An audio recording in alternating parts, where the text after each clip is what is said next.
विरार पूर्वेकडील नारंगी बायपास रोडवरील एका बार हॉटेलला आग लागल्याची घटना घडल्याने परिसरात एकच खळबळ उडाली।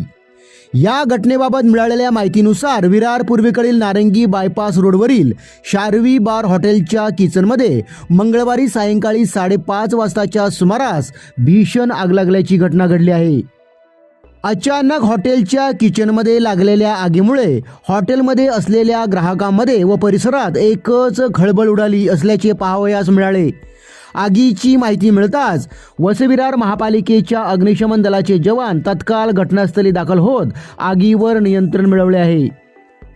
ही आग कशामुळे लागली याबाबत नेमके कारण अद्याप स्पष्ट झाले नसून शॉर्ट सर्किट किंवा गॅस गळतीमुळे आग लागल्याची शक्यता वर्तवली जात आहे। सुदैवाने या आगीत कोणालाही दुखापत झाली नसल्याचे सांगण्यात आले आहे। या घटनेनंतर महापालिका प्रशासन सतर्क झाले असून अग्निशमन विभागाकडून अधिक माहिती घेतली जात आहे।